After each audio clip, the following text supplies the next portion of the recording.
AP CM Chandrababu మీడియాతో మాట్లాడుతున్నారు. Live ద్వారా చూద్దాం. పైపుల రోడ్డు, రాజరాజేశ్వరిపేట, నందమూరి నగర్, నున్న, వాంబే కాలనీలో కొన్ని ప్రాంతాలు తిరిగాను. అదే సమయంలో నేను నిన్నే మీ అందరికీ చెప్పాను, ఈరోజు మధ్యాహ్నం కూడా చెప్పాను, మేము దీన్ని ఒక సీరియస్గా తీసుకొని వీలైనంత వరకు ఎవ్వరికి ఏ ఇబ్బంది లేకుండా చేయడం కోసం సర్వశక్తులు ఉపయోగించి పనిచేస్తామని చెప్పాను. దాని ప్రకారమే ఇప్పటికే బాగా అడ్మినిస్ట్రేషన్ కూడా స్ట్రీమ్ లైన్ చేశాం. ఆ స్ట్రీమ్ లైన్ చేసిన దాని యొక్క ఫలితం మీరు చూస్తే ఈరోజు చాలా వరకు పాజిటివ్గా వచ్చింది. ఈరోజు మొత్తం నేను IVRS కూడా 2 సార్లు కండక్ట్ చేశాను. 3వసారి రేపు భోజనం అవసరమని కూడా అడిగాను. దానికి అందరూ కూడా 75% అవసరం అని చెప్పే పరిస్థితికి వచ్చారు. కాబట్టి నిన్న ఈరోజు ఏ ప్రాంతాల్లో అయితే ఈ ఆహారం సరఫరా చేశామో అది రేపు కూడా సరఫరా చేస్తున్నాం. అది మొదటి ఇష్యూ. రెండోది ఫుడ్ అందిందా లేదా అని కూడా అడిగాను. చాలా వరకు ఆవరేజ్ అయితే చాలా బాగా వచ్చింది. ఇంకా చిన్న చిన్న విషయాలు ఉన్నాయి. ఈరోజు ట్రాక్టర్స్ కూడా పెద్ద ఎత్తున పెట్టాం. ట్రాక్టర్స్ పెట్టిన తర్వాత చాలా వరకు ఈజ్ అవుట్ అయ్యే పరిస్థితి వచ్చింది. చాలా వరకు సాటిస్ఫాక్షన్ లెవెల్ కూడా పెరిగే పరిస్థితి వచ్చింది. చాలా పాజిటివ్గా కూడా రెస్పాన్స్ వచ్చింది. అంటే రేపు మళ్ళీ ఈరోజు కొన్ని నిర్ణయాలు చేశాం. రేపు ఎక్కడికక్కడ ఇంటింటికి సరఫరా చేసే విధంగా చేయమని చాలా స్పష్టంగా ఆదేశాలు ఇచ్చాను. ఇప్పుడే మేము నిర్ణయించాం. ఎవరైతే సచివాలయంలో ఉండే స్టాఫ్, అక్కడుండే వాలంటీర్స్, అక్కడుండే పొలిటికల్ యాక్టివిస్టులు ఎవరైతే ముందుకు వస్తారో వాళ్ళు కానీ, సోషల్ యాక్టివిస్ట్ కానీ, ఆ ప్రాంతంలో ఉండే యువత కానీ, వీళ్ళందరూ కలిసి ఇంటింటికి ఈ యొక్క ఆహారం ఇవ్వడం, మంచినీళ్ళు ఇవ్వడం, మేము ఇచ్చేటువంటి ఒక అరటి పండ్లు కానీ, లేకపోతే ఈ బిస్కెట్స్ కానీ, మిల్క్ కానీ, ఇవన్నీ క్లియర్గా అందజేయాలని చెప్పి నిర్ణయించాం. ఇంకొక పక్కన ఎన్ని ట్రాక్టర్లు అవసరమైతే అన్ని ట్రాక్టర్లు ఎంగేజ్ చేస్తున్నాం. ఎక్కడన్నా ట్రాక్టర్ పోలేకపోతే చిన్న వెహికల్స్ పెట్టుకుంటున్నాం. అది కూడా అవసరమైతే ఈ యొక్క పవర్ బోట్స్ ఏవైతే ఉన్నాయో అవి కూడా ఉపయోగిస్తాం. ఒక 2 మాత్రం హెలికాప్టర్స్ కూడా ఉపయోగిస్తున్నాం. ఇంకొక పక్క డ్రోన్స్ కూడా చాలా సక్సెస్ఫుల్గా ఎక్కడికక్కడ బాగా చేయగలిగాయి. ఈరోజు ఒక 25 డ్రోన్స్ ఉపయోగించారు. రేపు ఇంకొక 30-40 దాకా అదనంగా వస్తున్నాయి. ఒక 60-70 డ్రోన్స్ కూడా ఉపయోగించి ఎక్కడెక్కడ వీలైతే అక్కడ వాళ్ళకి అందించడం కోసం నీళ్లుండేది ఇక్కడ దీనికి కూడా శ్రీకారం చుడుతున్నాం. ఓవరాల్గా ఈరోజు చాలా అబ్జర్వేషన్స్ అన్ని మేము డిస్కస్ చేశాం. రేపు మెడికల్ క్యాంప్స్ కూడా ప్రారంభమవుతున్నాయి. ఎక్కడికక్కడ మెడికల్ క్యాంప్స్ అని పెట్టడం. అదే మరిగా నీళ్లు కూడా ఈరోజు నాకు చాలా దగ్గర నీళ్లు కంప్లైంట్స్ వచ్చాయి. దానిపైన ఇంకా ఎక్కువ బాటిల్స్ ఎన్ని వీలైతే అన్ని బాటిల్స్ ఇవ్వాలని చెప్పి అనుకున్నాం. ఆ వాటర్ కూడా సప్లై చేస్తాం. రెండోది రేపు ఒక 180 ట్యాంకర్స్ తీసుకొచ్చి ఎక్కడికక్కడ నీళ్లు ఇచ్చే కార్యక్రమం తీసుకుంటాం. రేపు సాయంత్రానికి అన్ని కూడా వాటర్ స్కీమ్స్ అన్నీ కూడా రెడీ అవుతాయి. మెట్రో వాటర్ వర్క్స్ అంతా కూడా రెడీ అవుతాయి. కానీ ఆ నీళ్లు ఇమీడియట్గా తాగడానికి పనికిరావు. 2-3 రోజులు పడుతుంది, కొన్ని రోజులు పడుతుంది. ఆ వాటర్ని అంతా కూడా గైడ్ లైన్స్ ఇచ్చి స్నానానికి కానీ అటు వాడుకుంటూ తర్వాత ఏ విధంగా ఎప్పుడు వాడచ్చో దానికి కూడా గైడెన్స్ ఇస్తాం. అదే మరి పవర్ స్టేషన్స్ అన్నీ కూడా ఎన్ని వీలైతే అని చేస్తూ రేపు కానీ ఎల్లుండికి కానీ చివరి వరకు కరెంట్ ఇచ్చేదానికి కూడా శ్రీకారం చుడుతున్నాం. ఎక్కడైతే నీళ్లు పవర్ స్టేషన్లో, సబ్ స్టేషన్లో కానీ ట్రాన్స్ఫార్మర్ దగ్గర ఉంటే షార్ట్ సర్క్యూట్ కానీ షాక్ కొట్టే పరిస్థితి వస్తుంది. అలాంటివన్నీ కూడా ప్రికాషన్ తీసుకుని ఇమ్మీడియట్గా రెస్టోర్ చేయడానికి అన్ని ప్రయత్నాలు చేస్తున్నాం. దానికి కూడా స్పష్టమైన ఆదేశాలు ఇచ్చాం. ఇంకొక పక్కన ఫైర్ ఇంజన్స్ అన్నీ కూడా తెప్పిస్తున్నాం. ఫైర్ డిపార్ట్మెంట్కి అప్పచెప్పాం. ప్రతి ఒక్క ఇంటిని బురదలో కూరుకుపోయిన ఇళ్ళన్నీ క్లీన్ చేసే బాధ్యత వాళ్ళకి అప్పచెప్పాం. ఎక్కడికక్కడ ఫైర్ ఇంజిన్ తీసుకొచ్చి ప్రతి ఒక్క ఇంటి ముందర పెట్టి ఆ ఇల్లంతా క్లీన్ చేసే బాధ్యత ఆ ఇంట్లో ఉండే వాళ్ళందరితో కూర్చొని వాళ్ళ సూపర్విజన్లో అవన్నీ క్లీన్ చేసే బాధ్యత తీసుకున్నాం. రేపటి నుంచి ఎక్కడైతే క్లియర్ అయిపోయిందో అక్కడంతా కూడా ఎక్కడన్నా చెత్త అవన్నీ ఉంటే అవన్నీ క్లియర్ చేసి డ్రోన్స్ని సమర్థవంతంగా ఉపయోగించుకొని ఎక్కడన్నా డ్రైన్స్లో కానీ బ్లాక్ ఉంటే అవన్నీ తీసేసి వాటర్ అంతా డ్రైన్స్ అంతా క్లీన్ చేసేయడం. అదే సమయంలో బ్లీచింగ్ కానీ లేకుంటే ఏమి చేస్తే ఎఫెక్టివ్గా ఉంటుందో డ్రోన్స్ ఉపయోగించి ఏమైనా లిక్విడ్ స్ప్రే చేయగలుగుతామా, టోటల్ శానిటేషన్కి ఆ ఎక్సర్సైజ్ కూడా స్టార్ట్ చేస్తున్నాం. అదే మరిగా ఎక్కడెక్కడ రోడ్స్ అన్నీ కూడా ఒకసారి డ్రోన్ ద్వారా పిక్చర్స్ తెప్పించి ఎవరన్నా భోంచేసి రోడ్డు మీద పారేసినా అవన్నీ క్లీన్ చేయడానికి అనేక చర్యలు చేపట్టాం. దాన్ని కూడా సాయంత్రానికి మళ్ళా అనలైజ్ చేసుకొని ఎక్కడ కూడా రోడ్డు మీద తిని పారేసిన ఇది కానీ కాగితాలు కానీ ఏమీ లేకుండా చాలా క్లీన్గా పెట్టడం కోసం ఆలోచిస్తున్నాం. అదే మరి ఎక్కడన్నా డెడ్ బాడీస్ మిస్ అయ్యంటే ఆ డెడ్ బాడీస్ తీసుకొచ్చి పోస్ట్ మార్టం చేసి ఆ కుటుంబ సభ్యులకు అప్పజెప్పే బాధ్యత. అదే మరి ఎక్కడైనా సరే ఈ పశువులు ఏమైనా కళేబరాలు ఉంటే అవన్నీ కూడా డిస్పోజ్ చేయడానికి వెటనరీ డిపార్ట్మెంట్ కూడా బాధ్యతలు అప్పచెప్పాం. ఇవన్నీ కానీ ఉంటే ఎక్కడికక్కడ అనారోగ్య సమస్యలు వస్తాయి. అదే మరి ఎపిడమిక్ స్ప్రెడ్ అయ్యే పరిస్థితి వస్తుంది. ఇవన్నీ కూడా చేయమని చెప్పి చాలా స్పష్టంగా ఆదేశాలు ఇచ్చాం. ఈరోజు నేను ఒక 25 కిలోమీటర్ల దగ్గర తిరిగాను. తిరిగిన తర్వాత చాలా వరకు మీరు చూస్తే ఒక హ్యూమన్ స్టోరీస్ కూడా ఓసారి ఒక కష్టం ఏ విధంగా తెస్తుందని ఆలోచించినప్పుడు నేను ఒక ప్రాంతానికి వెళ్తే అంబాపురం వెళ్తే అక్కడ నన్ను వచ్చి అడిగింది ఫుడ్ పాకెట్స్ పంపించారు. నిన్నటి నుంచి మా పిల్లలకు మంచినీళ్ళు ఇవ్వలేకపోతున్నాం కాబట్టి ఆ మంచినీళ్ళు పంపించమనే పరిస్థితికి వచ్చారు. అవి చూసినప్పుడు చాలా బాధేస్తుంది. అంటే పిల్లలకు మంచినీళ్ళు ఇవ్వలేకపోయే పరిస్థితి వచ్చినప్పుడు పేరెంట్స్ ఎంత బాధపడుతున్నారో దీన్ని బట్టి అర్థమవుతుంది. ఆ విషయం మా వాళ్ళతో షేర్ చేశాను. ఈరోజు కొంతవరకు మీరు అక్కడక్కడ లాస్ట్ మైల్లో పోలేకపోయినా రేపు ఎల్లుండి లోపల లాస్ట్ మైల్లో కూడా ఇవ్వాలని చెప్పి చాలా స్పష్టంగా ఆదేశాలు ఇచ్చాం. రెండవది సబ్ లేన్స్, ఇంకొక పక్కన స్కాటర్డ్ హౌసెస్, ఇంకో పక్కన మల్టీ స్టోరీడ్ బిల్డింగ్స్. ఇక్కడ ఫుడ్ పాకెట్స్ రాలేదని కంప్లైంట్ ఇచ్చారు. ఆ కంప్లైంట్స్ అని కూడా మా వాళ్ళకి చెప్పాను. అక్కడ కూడా ఎట్టి పరిస్థితిలో మీరు నేను చెప్పిన ఈ స్టాఫ్ను పెట్టుకొని అవసరమైతే కొన్ని సచివాలయాల్లో మనకు మనుషులు లేకపోతే రెగ్యులర్ పేమెంట్ ఇచ్చి ఎంగేజ్ చేసుకోండి, వాళ్ళ డబ్బులు పే చేస్తాం. కానీ ఎక్కడ కూడా ఒక్క వ్యక్తి కూడా మిస్ కాకుండా భోజనం మార్నింగ్ బ్రేక్ఫాస్ట్ నుంచి భోజనం కానీ ఇవన్నీ అందే బాధ్యత తీసుకోమని చెప్పి చాలా స్పష్టంగా చెప్పాను. ఇంకొక పక్క అక్కడక్కడ ఫుడ్ పాకెట్స్ కానీ బిస్కెట్స్ కానీ ఇసిరిసిరేస్తున్నారు. అవి వాటర్లో పడుతున్నాయి. ఆ వాటర్లో పడినట్టు తీసుకుని మళ్ళా తినే పరిస్థితికి వస్తున్నారు. అది పద్ధతే కరెక్ట్ కాదు. గౌరవప్రదంగా చేతికి అందజేసే బాధ్యత తీసుకోవాల్సిన అవసరం ఉంది. అందరికీ ఒకటే చెప్తున్నా, ఎక్కడ మీరు ఫుడ్ తీసుకుపోతే ఏదైనా సరే పళ్ళు కానీ బిస్కెట్స్ కానీ ఫుడ్ కానీ పాలు కానీ నీళ్లు కానీ చేతికి ఇచ్చే పద్ధతి నేర్చుకోండి. ఇది కంపల్సరీగా చేయాల్సిన అవసరం ఉంది. నిన్న ఈరోజు వాటర్లో దిగలేక కొంతమంది కూడా చేశారు కానీ అది కూడా కరెక్ట్ కాదు. దీనివల్ల కంటామినేషన్ డిసీజెస్ వచ్చే పరిస్థితి వస్తుంది. అది కూడా చాలా స్పష్టంగా ఆదేశాలు ఇచ్చి ఇవన్నీ చేయొద్దని కూడా చాలా వరకు చెప్పాం. ఇంకో పక్క ఈరోజు ట్రాక్టర్స్ వచ్చాయి కాబట్టి చాలా వరకు విజిబిలిటీ వచ్చింది. చాలా వరకు ట్రాన్స్పోర్టేషన్ కూడా ఉపయోగపడ్డాయి. రేపు ఎన్ని ట్రాక్టర్లు కావాలనో ఎన్ని స్మాలర్ వెహికల్స్ కావాలనో అవన్నీ పెడుతున్నాం. ప్రతి ఒక్క వెహికల్ నేరుగా సచివాలయానికి వెళ్తుంది పోలీస్ ఎస్కార్ట్తో. మీరు ఇప్పుడు ప్రెషర్ కూడా తగ్గింది. నిన్న మొన్న ఎక్కడికక్కడ వెహికల్స్ని హైజాక్ చేసే పరిస్థితికి వచ్చారు కానీ ఈరోజు అలాంటి సమస్యలు లేవు. రేపు ఇంకా కూడా స్ట్రీమ్ లైన్ అవుతుంది. ప్రజలందరికీ అప్పీల్ చేస్తున్నా, ఎక్కడ కూడా మీరు హైజాక్ చేయడం కరెక్ట్ కాదు. అలాంటి చేయొద్దండి.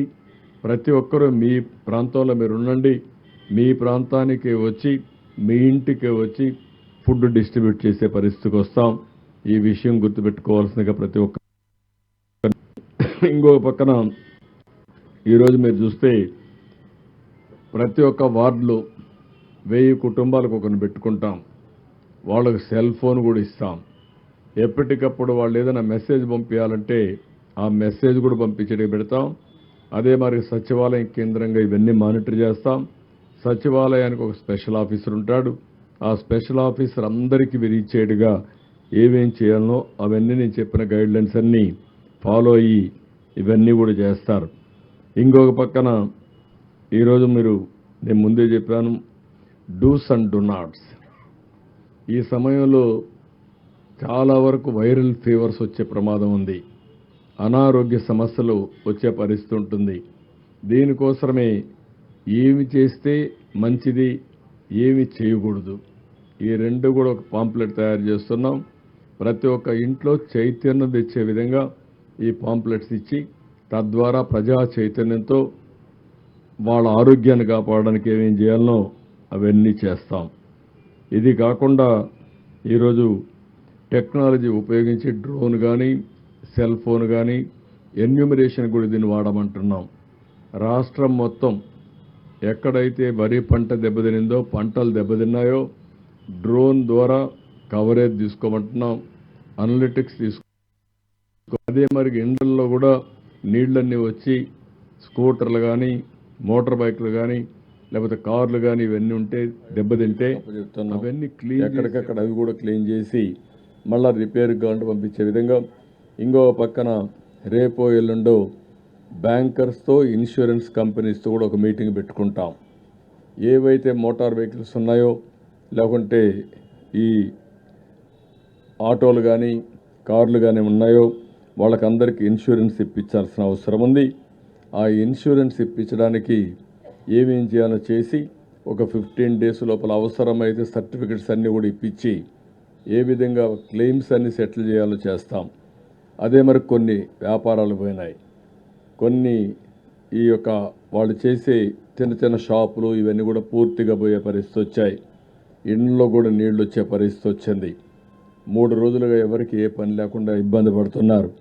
ఇవన్నీ అనలైజ్ చేసి ఏ విధంగా వీళ్ళందరికీ సహాయం చేయగలుగుతామో అవి కూడా ఆలోచిస్తున్నాం. ప్రతి ఒక్క కుటుంబంలో కూడా ప్రతి ఒక్క వ్యక్తి నష్టపోయారు. ఆ నష్టపోయిన దానికి ఏమేం చేయాలనో అవన్నీ కూడా చేస్తాం. ఈ రిలీఫ్ ఇవ్వడానికి న్యూ గైడ్లైన్స్ కూడా డిస్కస్ చేస్తున్నాం. రేపు అవన్నీ కూడా ఫైనలైజ్ చేసి ఇదే టీంతో ఎన్యూమరేషన్ కూడా పూర్తి చేసి అదే మరి టోటల్గా రీహాబిలిటేషన్ కూడా పూర్తి అయిన తర్వాతనే ఇక్కడుండే అధికార యంత్రాంగం అంతా కూడా మళ్ళీ నెక్స్ట్ యాక్టివిటీకి వెళ్తాం.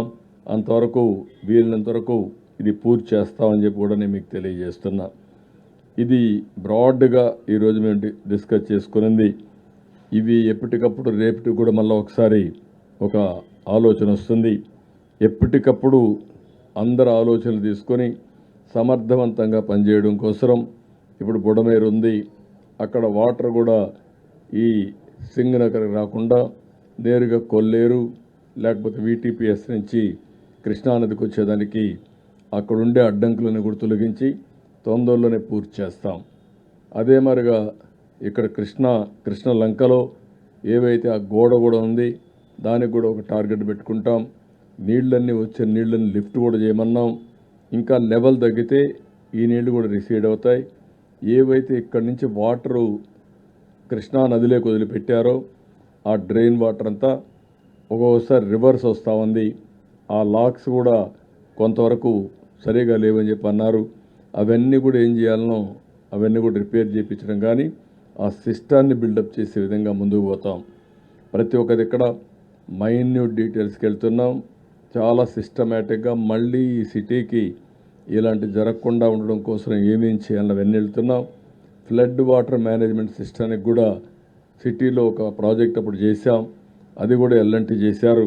మధ్యలో ఆగిపోయింది. వీళ్ళు వస్తానే ఆపేసే పరిస్థితికి వచ్చారు. మళ్ళీ దాన్ని కూడా పూర్తి చేపిస్తాం. ఇలాంటి ప్రతి ఒక్కటి కూడా అనలైజ్ చేసుకొని ఏమేం చేస్తే ఇవన్నీ సెట్ అవుతాయో అన్నీ చేయడం కోసం ఒక సమీక్షల్లో కూడా క్లియర్ కట్ యాక్షన్ ప్రోగ్రామ్ పెట్టుకొని ముందుకు పోతున్నాం. వీళ్ళని తొందరలో అన్నీ పూర్తి చేస్తాం. This is in brief.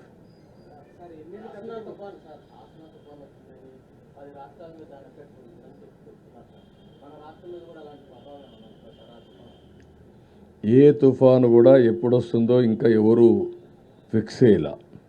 తుఫాన్ అనేది మీరు గుర్తుపెట్టుకోవాల్సింది సముద్రంలో ప్రారంభమైనప్పటి నుంచి అలర్ట్ చేస్తూ ఉంటారు. ఆ తుఫాను డైరెక్షన్ మారుతూ వస్తుంది, అటు పోతుంది ఇటు పోతుంది, ఫైనల్గా ఒక డైరెక్షన్కి వచ్చి ల్యాండ్ మీద క్రాస్ అవుతుంది. ఇప్పటికీ ఇంకా ఫార్మేషన్లో ఉంది. రేపు ఎల్లుండి మనకు ఒక ఐడియా వస్తుంది. ప్రస్తుతానికైతే మనకు రాదని అంటున్నారు, కానీ ఆ డైరెక్షన్ ఏ విధంగా చేంజ్ అవుతుందో వీ కెనాట్ ప్రిడిక్ట్. అది వచ్చినప్పుడు ఎప్పటికప్పుడు మీకు అలర్ట్ ఇస్తాం. అన్నింటికంటే ఈరోజు కృష్ణా రివర్లో కూడా వాటర్ బాగా తగ్గింది, 6.67కు వచ్చేసింది. ఇంకా రేపు ఎల్లుండికి ఇది <5 కూడా వస్తుంది, ఇంకా తగ్గే అవకాశం ఉంది. నిన్న ఈ సమయానికి చూస్తే, ఇంకా ముందు చూస్తే 11.43 లక్షల క్యూసిక్స్ ఆఫ్ వాటర్ వచ్చేది. ఈరోజు దగ్గర 6.5 పడిపోయింది, సగానికి పడిపోయింది. రేపటికి ఇంకా తగ్గే అవకాశం వస్తుంది. అది వస్తాను ఏం చేయాలో మనం అనలైజ్ చేస్తాం. మీరు చెప్పిన సమస్యకి ఇప్పుడు చాలా రిలీఫ్ వచ్చింది, ఇంకంత ప్రమాదం వస్తుందని అనుకోవడం లేదు. No, we will give report. Tomorrow we are discussing with our people. We will prepare report. We will send it to central government for assistance.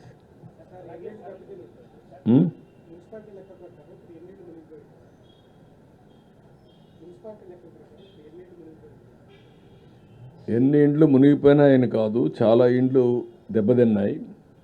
Submergence వచ్చింది, మళ్ళీ నీళ్ళు వెళ్ళిపోయినప్పుడు వచ్చేస్తూ ఉంటుంది. ఇండ్లలో చాలా వరకు ఇబ్బంది కలిగింది. ఇంట్లో ఉండే వస్తువులన్నీ దెబ్బతిన్నాయి, వెహికల్స్ దెబ్బతిన్నాయి. అవన్నీ అనలైజ్ చేస్తున్నాం. ఎన్యూమరేషన్లో అన్నీ వస్తాయి మనకు. ఏది అందుకే దానికి కూడా ఏం చెప్పామంటే, క్యాటిల్ ఏవైతే చనిపోయినాయో అవన్నీ కూడా ఎక్కడికక్కడ డిస్పోజ్ చేయాలి. వెటనరీ డిపార్ట్మెంట్లో కొన్ని ప్రొసీజర్స్ ఉన్నాయి, అవంతా కూడా ఈ సాల్ట్ అవన్నీ వేసి అక్కడనే బరీ చేయాలని దగ్గరలోనే. అది కూడా ఒకసారి పెట్టాం, రేపు ప్రొక్లైన్స్ పెట్టి అవన్నీ బరీ చేస్తారు. ఓకే, అదే మరి ఫాడర్ కూడా పశువులకి అది కూడా ఉంది. దాన్ని కూడా నేను ఈరోజు మా నోటీస్ రాలేదు, ఉన్నాయి కానీ అంత విజిబుల్గా రాలేదు. Will focus on that. రేపు ఎల్లుండి అది కూడా ఫోకస్ చేస్తాం.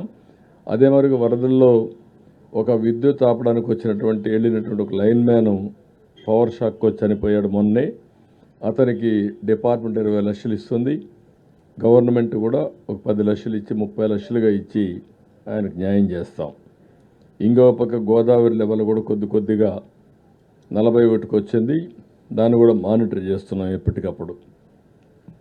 ఇది బ్రాడ్గా అవి కూడా చెప్పాను.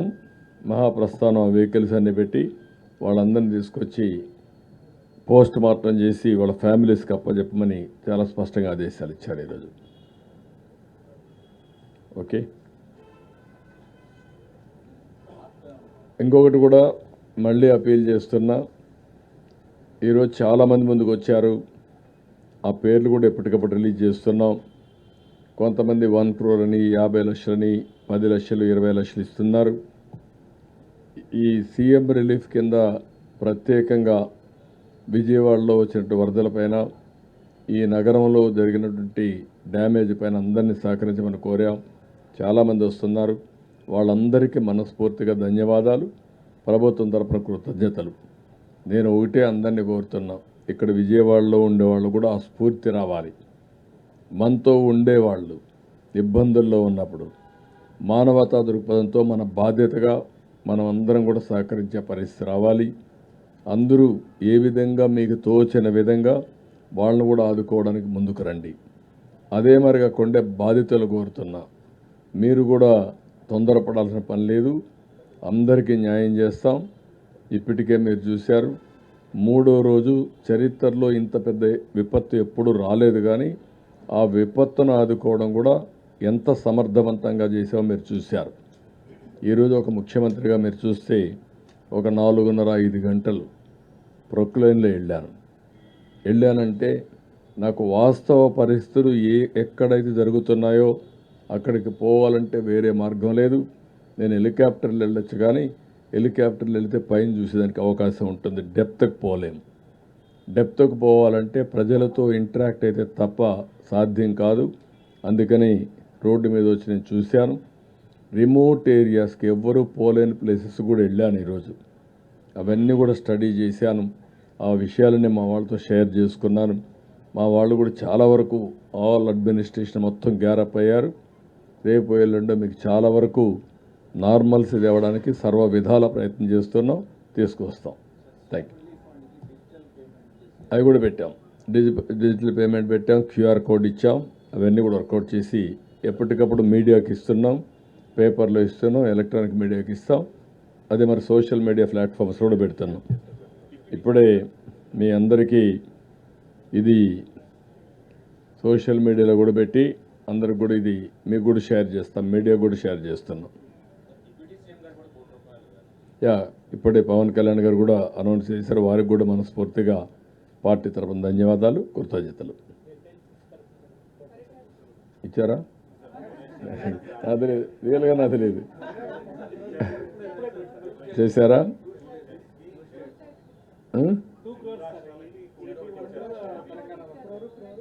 ఓకే, అక్కడ కూడా ఇచ్చారు. Okay, good. నాకైతే ఐడియా లేదు, వాళ్ళు చేశారు.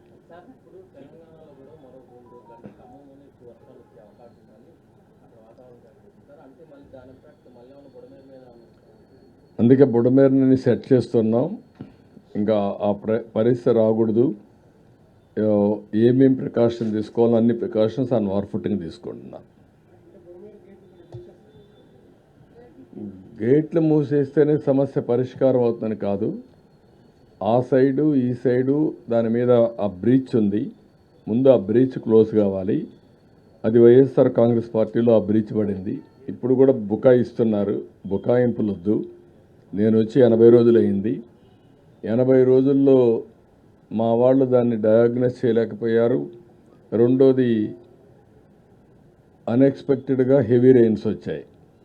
మీ మానవ ఫెయిల్యూర్. రెండో పక్కన ఇది ఇప్పుడు మాట్లాడుతున్నారు ఏదో మా మీద నెడుతుందని. ఎవరి మీద నెట్టక్కర్లా. మీరు చేసినటువంటి నిర్వాహకం ఈరోజు రాష్ట్రాన్ని వెంటాడుతూ ఉంది. ప్రజలకు అన్ని ఇబ్బందులు వచ్చాయి. ఇది ఒకటే కాదు, అడుగడుగున అడ్మినిస్ట్రేషన్ మొత్తం ఫెయిల్ అయింది. ఒక మాట చెప్పాలంటే ఒక వెంటిలేటర్ పైన పెట్టే పరిస్థితికి వచ్చారు ఈ రాష్ట్రాన్ని. అందుకని ఒక పక్క ఆర్థిక ఇబ్బందులు, ఒక పక్క అడ్మినిస్ట్రేషన్ డిఫంక్ట్ కావడం, డిపార్ట్మెంట్స్ అన్ని పని చేయకుండా పోవడం, ఇంకొక పక్క తప్పుడు పనులు చేయడం, ఇంకొక పక్కన మీరు చూస్తే ఎక్కడికక్కడ బురజల్లే కార్యక్రమం చేయడం, ఇలాంటివన్నీ చేసే పరిస్థితికి వస్తున్నారు. ఇవన్నీ ఎక్కడ క్షమించే పరిస్థితి ఉండదు. ప్రజల్లో కూడా చైతన్యం తీసుకొస్తాం. ఒకటే గుర్తుపెట్టుకోండి, రాజకీయ పార్టీకి ఉండవలసిన లక్షణాలు ఒక్క లక్షణం కూడా ఈ పార్టీకి లేదు. నేను చాలా పార్టీలు చూశాను 45 సంవత్సరాల్లో. ఏ పార్టీ ఇలాంటి పార్టీ ఉండదు. ఒక రౌడీలను పెట్టుకొని, గూండాలను పెట్టుకొని రాజకీయ పార్టీ నడపాలి, నేరాలు ఘోరాలు చేయాలంటే కుదరదు. ఆ విషయం గుర్తుపెట్టుకోండి. నేను నిన్న ఈరోజు ఎప్పుడు చూస్తున్నాను, ఇంకా బుకాయిస్తున్నారు. బుకాయింపులు మానండి, వాస్తవాలకు రండి. Thank you.